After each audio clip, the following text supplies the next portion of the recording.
Bendecido sea el nombre del Señor. Bien. El otro día hablemos un mensaje y dimos la primera parte que se titulaba Circunstancias reveladoras. Circunstancias reveladoras. A veces hay en circunstancias que Dios permite que estés, y en esas circunstancias revela la fe o la lealtad que tienes tú o que tengo yo. O revela el dominio propio que tienes tú o que tengo yo. Por eso se le llama al título Circunstancias reveladoras. Y para aclarar la palabra circunstancias reveladoras, hablemos lo siguiente, de dos personas, una llamada Saúl, rey de Israel, y otra llamada el gran David, que también fue el segundo rey de Israel. Y por celos y por envidias, Saúl perseguía a David. De tal manera que Saúl escogió a 3.000 personas, a 3.000 hombres, para perseguir a David. David, aparte de ser leal, era yerno de él. Y era el ungido de Jehová porque le había ungido Samuel. Pero bueno. Y estuvo más o menos, se calculan, 10 años. Hermanos, 10 años tiene muchos días.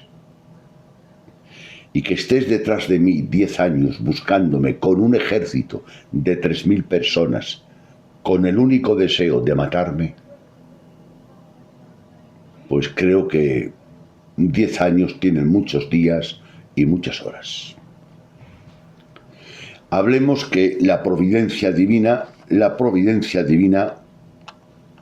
hubo un lugar que David tenía que recoger sus pies, ya sabéis a qué me refiero, por no repetir esa palabra, y estaba con sus 3.000 hombres.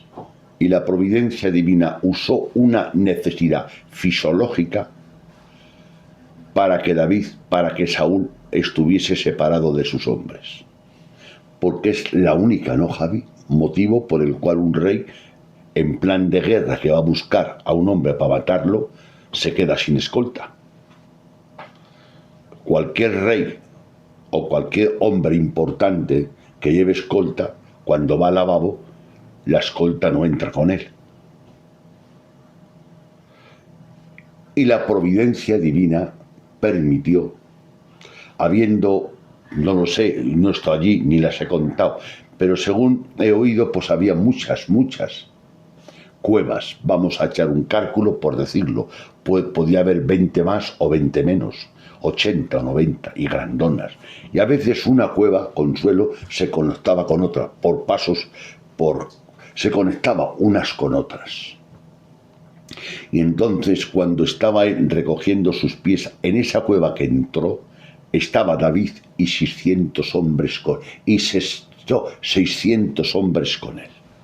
Los hombres de David eran hombres recogidos y los hombres de Saúl eran hombres eslegidos. ¿Con qué la diferencia? Entonces la providencia de Dios permitió eso.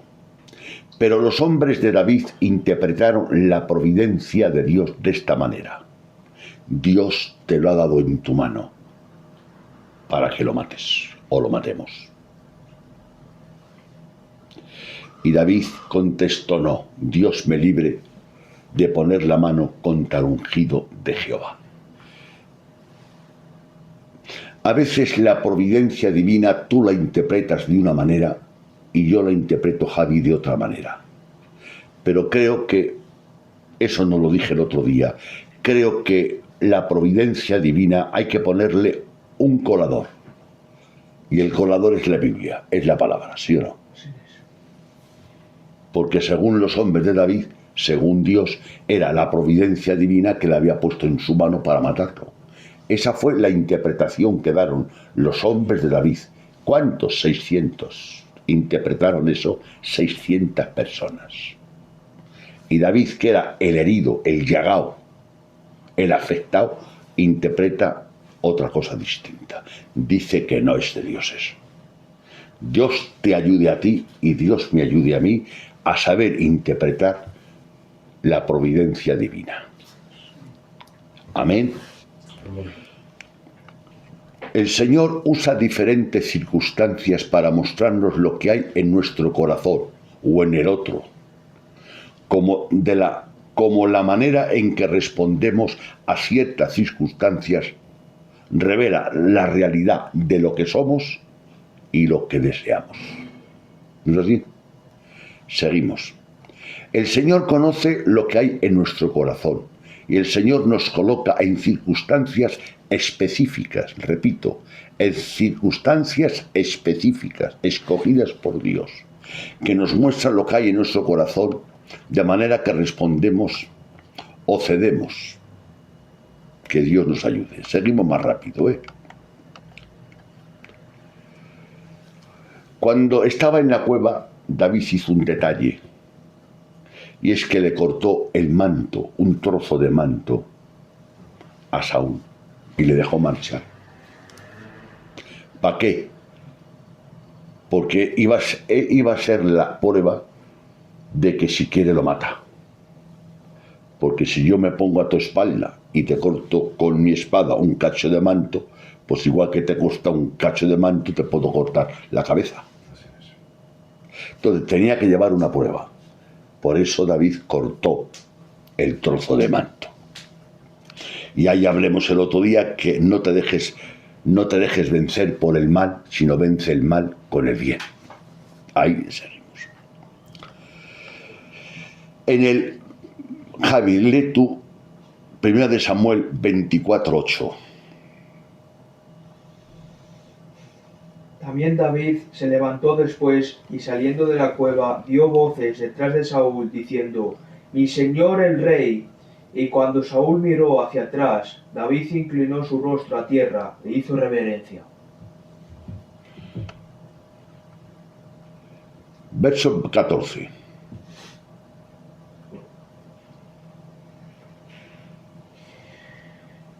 ¿Tras quién ha salido el rey de Israel? ¿A quién persigues? ¿A un perro muerto? ¿A una pulga? David le gritó: Saúl, Saúl, cuando estaba a una distancia prudente. Y cuando se volvió el rey Julito, David se postró con suelo. Según los historiadores, dicen que la manera de postrarse es que ponía la cara en el suelo ante su enemigo.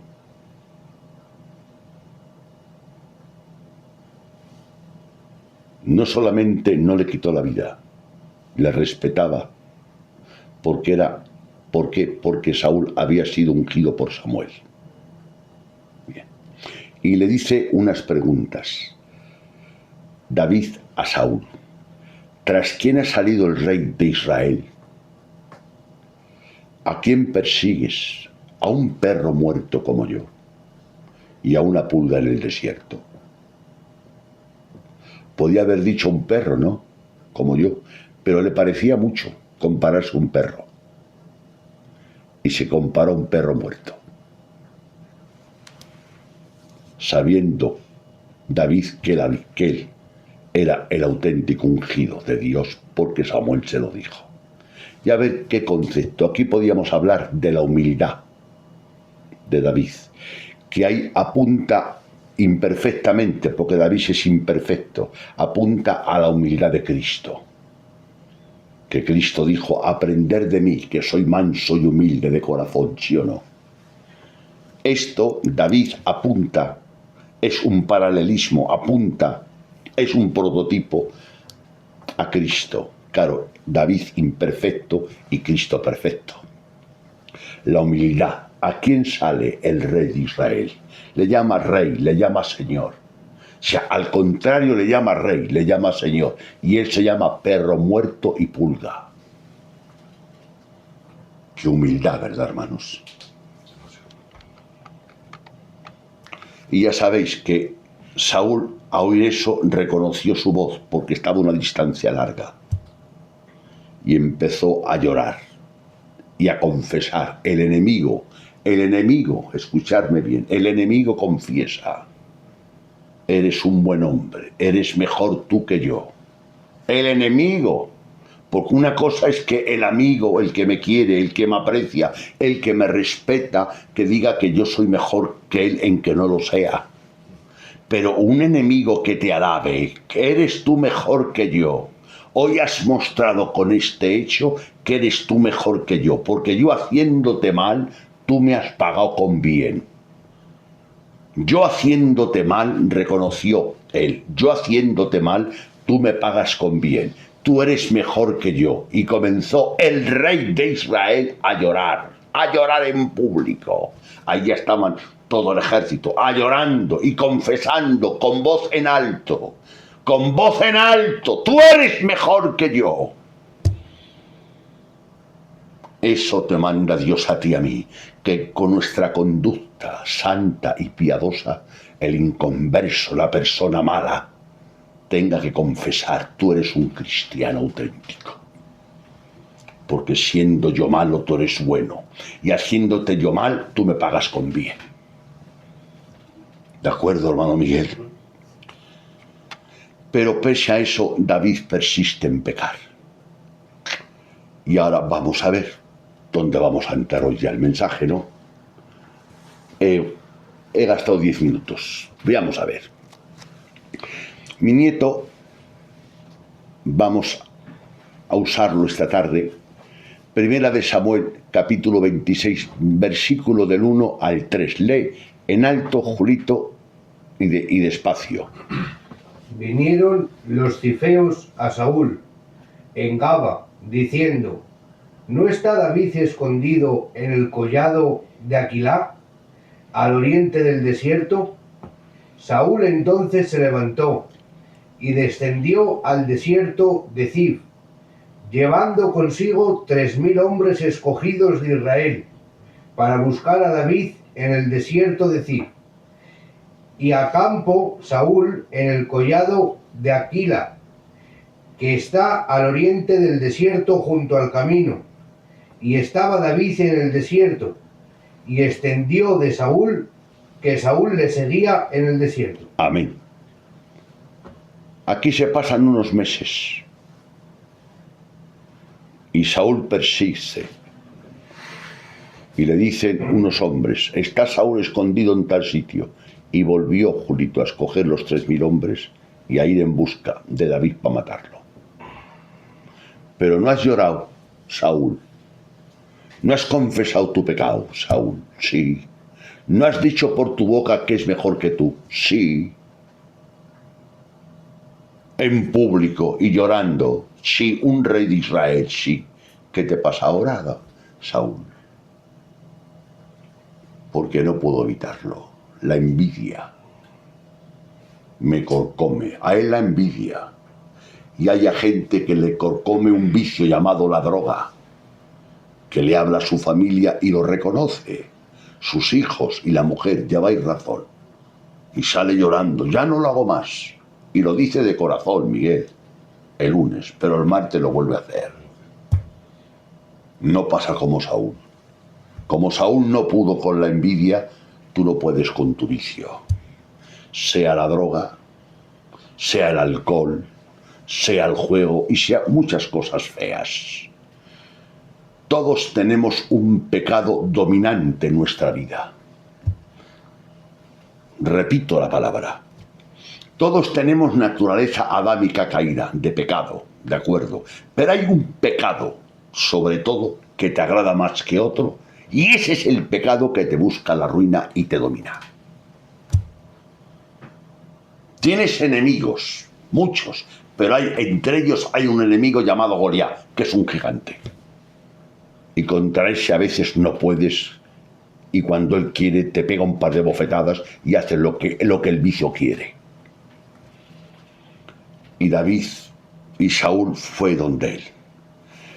Bueno, y ahora David se encuentra y yo digo: David, ¿qué has hecho? Y dice David: yo he hecho mi deber, perdonarle la vida, no dejarme vencer del mal y vencer el mal con el bien. Pero a enterarse David que Saúl le siguió, vamos a ver qué hizo. Versos 6 al 9. Todo está, Julito, en el capítulo 26. Tú nos hablas del capítulo 26. Versículos 6 al 9. Entonces David dijo a Elimelech, Eteo, y a Abisaí, hijo de Sarbia, hermano de Joab, ¿quién descenderá conmigo a Saúl en el campamento? Y dijo Abisaí, yo descenderé contigo. David pues y Abisaí fueron de noche al ejército, y he aquí Saúl estaba tendido, durmiendo en el campamento, y su lanza clavada en la tierra, a su cabecera, y Abner y el ejército estaban tendidos alrededor de él. Entonces dijo Abisaí a David, hoy ha entregado Dios a tu enemigo en tu mano. Ahora pues dejadme que le hiera con la lanza y lo enclave en la tierra de un golpe, y no le daré segundo golpe. Y David respondió a Abisaí, no le mates. ¿Por qué? ¿Quién extenderá su mano contra el ungido de Jehová y será inocente? Verso 12. Se llevó pues David la lanza y la vasija de agua de la cabecera de Saúl, y se fueron, y hubo nadie que viese, ni entendiese, ni velase, pues todos dormían, porque un profundo sueño enviado de Jehová había caído sobre ellos. Amén. Y al enterarse David vio en una explanada a 3.000 hombres, escogidos de Israel, no 3.000 hombres normales, diríamos ahora fuerzas especiales. 3.000 hombres de renombre, de fama, de valientes, 3.000 en un desierto durmiendo. Y a Saúl en el medio, era la costumbre. El rey en el medio y todo el mundo, los 3.000 alrededor durmiendo. Y dijo David, ¿quién me acompaña al campamento? Y Abisai dijo, yo te acompaño. Y David con un hombre solo se fue al campamento. Se metió en el campamento de los 3.000 hombres. Y dice la escritura, y Jehová mandó un profundo sueño a todos, y nadie se enteró de nada. Ahí vemos cómo Dios respaldaba a David. Ese sueño me ha recordado Génesis 2:21. Y Dios hizo dormir a Adán y le operó. Y de una costilla de Adán sacó a la mujer, ¿sí o no? De un sueño. Me ha recordado otro pasaje de Génesis 15:12. Cuando Dios le profetiza a Abraham y le dice que tendrá una descendencia y hay un pacto que hace con él. Y dice, y cayó un sueño profundo sobre Abraham, cuando hizo el pacto. Eso está en Génesis capítulo 15, versículo 12. Y Génesis capítulo 2, versículo 21. 2 veces dice, en 2 actos distintos, y Jehová hizo caer en un sueño profundo a Adán, que le abrió, le sacó una costilla y sacó a Eva, y le cerró, y Adán no se enteró. Y cuando iba a hacer un pacto con Abraham, Abraham dice que le vino un sueño tan profundo que se quedó dormido. Y el pacto lo hizo Dios con Abraham, para que el pacto descansase en los méritos y en la palabra de Dios y no con la colaboración de Abraham. ¿Entendido? En los dos casos hubo un sueño profundo. Y aquí vemos que Jehová Dios hizo que el pueblo, 3.000 personas, un sueño profundo dormido.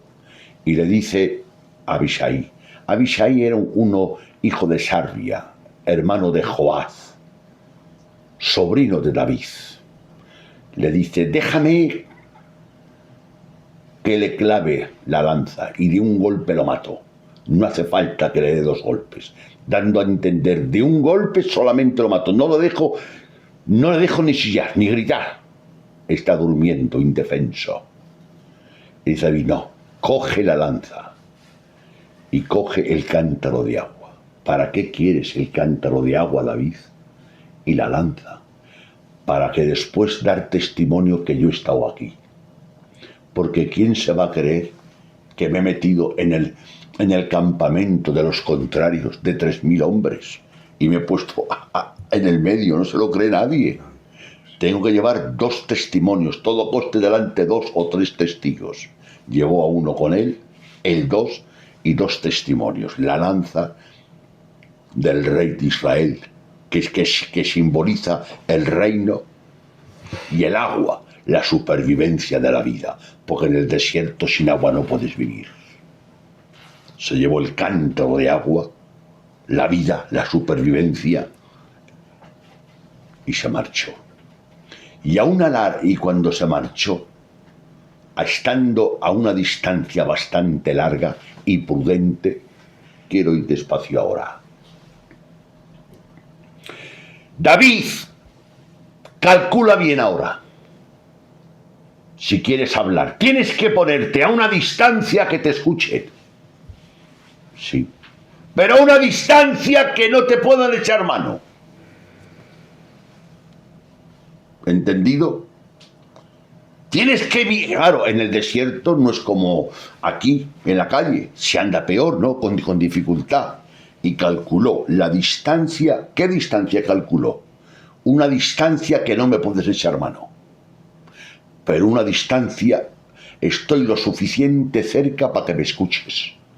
Y lo suficiente lejos, hermana, para que no me eches mano. Ahora hablamos de eso. Y cuando David se pone al otro lado, a la distancia, al otro lado, había como una montaña de arena al otro lado, empieza a dar voces. Y entonces a gritar tanto, el ejército se despierta y con las voces en un desierto, te cuenta Feco, se expande, encienden todos las antorchas. ¿Qué pasa? ¿Qué pasa? Y se levanta Arner, el general de David. ¿Qué pasa? ¿Qué pasa? ¿Quién eres tú que gritas al rey? Y dice él: Arner, eres digno de muerte por no haber guardado al ungido de Jehová.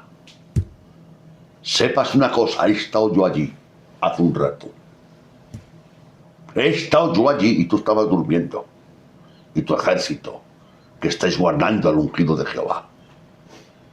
Mira, Arner. Mira dónde está el rey, a ver si ves la lanza. No. Mira, a ver si ves el cántaro. Aquí está el cántaro y aquí está la lanza. Las pruebas que yo he estado allí. Yo hablo, pero hablo de unas pruebas que he estado allí. Tengo pruebas que he estado allí. Voy a pararme aquí y voy a aplicar un poquito, pero no mucho para no estropear la interpretación de la palabra. A veces yo, por no meter a nadie, he predicado de ciertas verdades y de ciertos lugares espirituales que yo no he estado, que yo no he vivido. Pero David dio testimonio, Consuelo. Estas verdades que te predico las he vivido yo. Aquí está la prueba. La lanza y el cántaro. Esto que te enseño lo he practicado yo. La lanza y el cántaro. Son 2 pruebas que no me puedes mentir. Que no puedes discutir. Ante la evidencia te tienes que rendir. Y ahora buscando la lanza, Saúl, sí, no está la lanza. Y Saúl, desde lejos, por la noche, dice: esa no es la voz de David. Hijo mío, David, hijo mío, le llama hijo mío el hipócrita.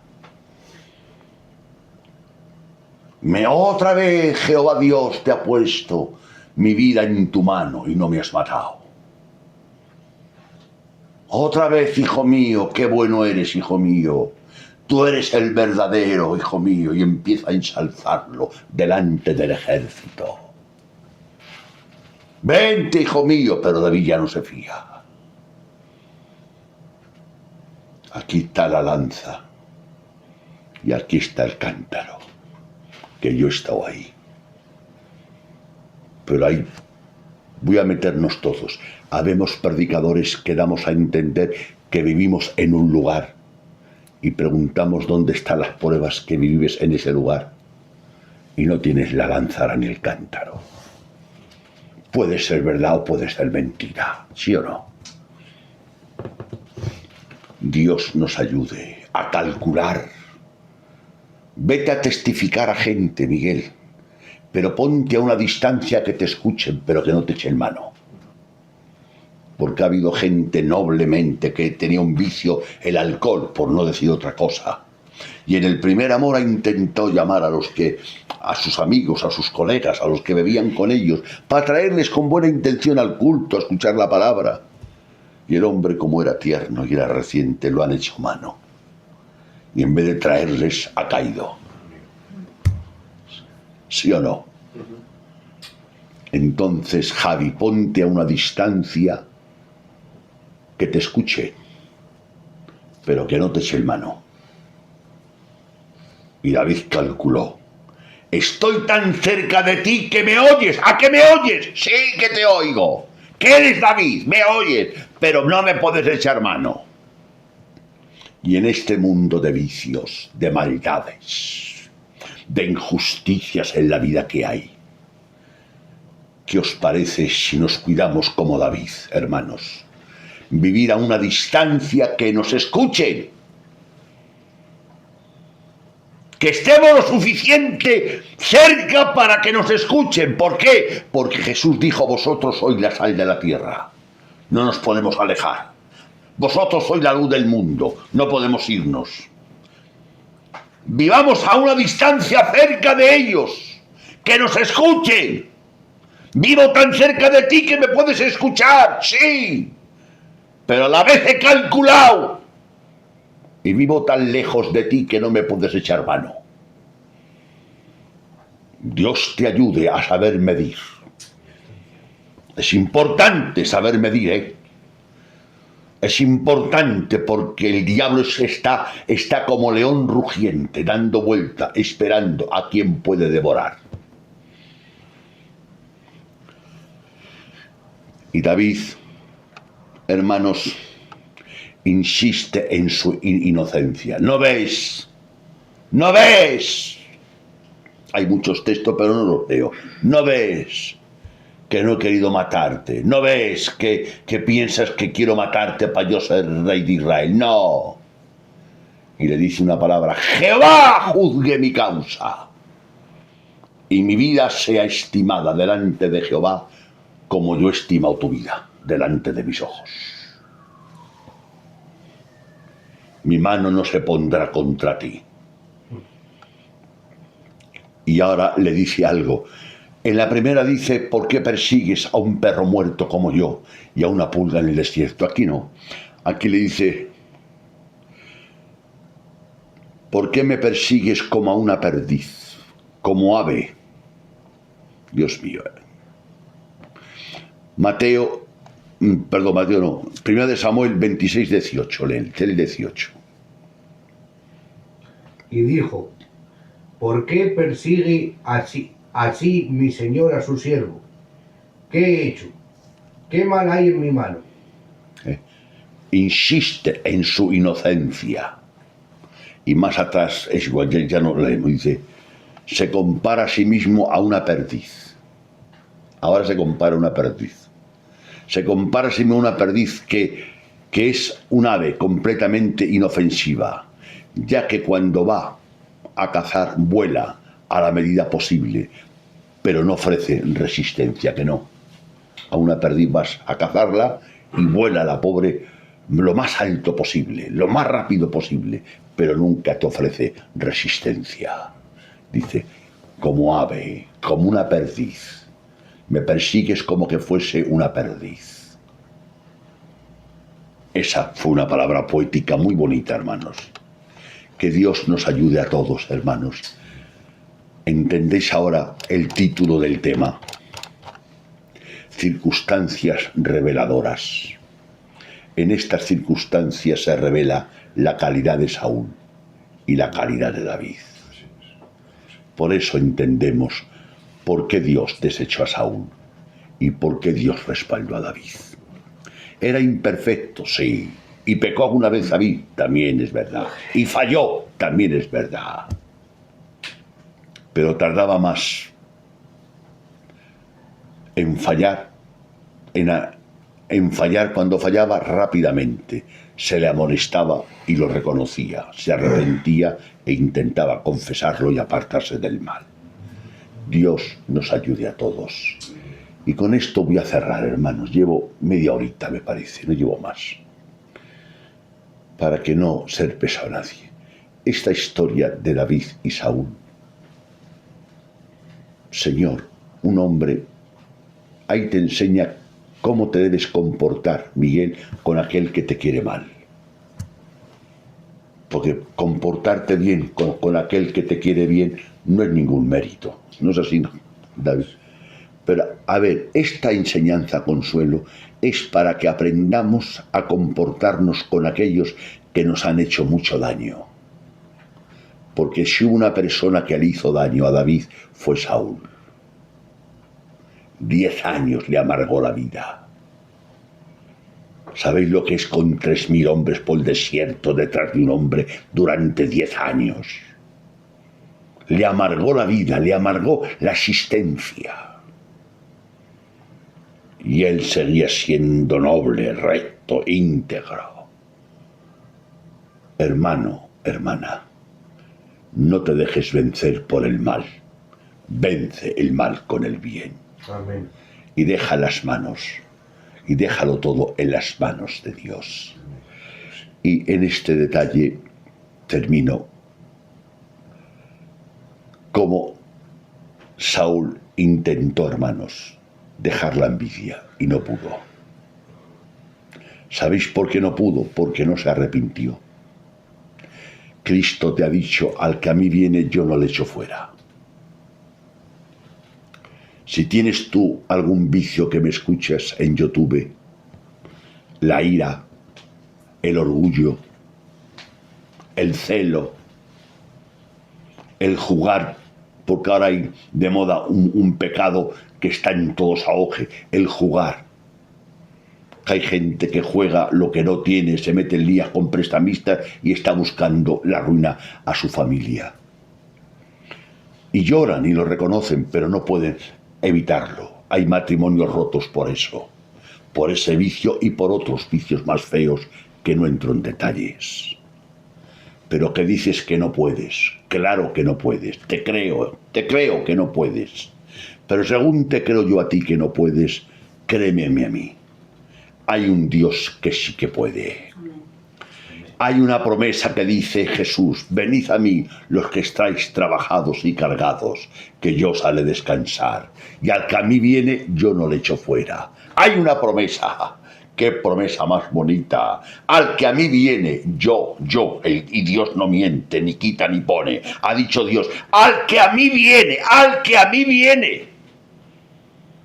Claro, pero tienes que venir a Él de verdad, porque a Dios no le puedes engañar. Al que a mí viene, Dios, el yo divino, no te echo fuera. Si no te echo fuera, ¿qué representa? Que te recoge, que te aporica. Entonces, eso que no podemos, el genio, la ira, ¿y cuántas cosas tengo yo y tienes tú, hermano? Pero ¿qué te parece si te presento a Jesucristo, el Hijo de Dios? Que aquí David es un símbolo imperfecto, porque David es un hombre imperfecto, pero apuntando a la bendita persona de Cristo. Y David pudo hacer bien a sus enemigos. Y ya sabéis, el ejemplo de Cristo. Como cordero enmudeció, ¿sí o no? No abrió su boca. Y fue como cordero al matadero, ¿sí o no? Cristo. Es la humildad, es el amor. Entonces deja que Dios haga la obra en tu vida. Pero para que Dios haga la obra en tu vida, tienes que tener fe que Jesucristo es el Hijo de Dios, primero. Segundo, confesar tú o yo nuestro pecado. Tercero, arrepentirnos y ir a sus pies. a pedirle perdón y a permitirle que Dios haga la obra en nosotros. Y a Dios le sobra fuerza y categoría y sabiduría para hacerla. A Saúl le faltaba fuerza, sabiduría, nobleza, lealtad, pero lo que le faltaba a Saúl, a Dios le sobra. Amén. Que Dios os bendiga. Amén.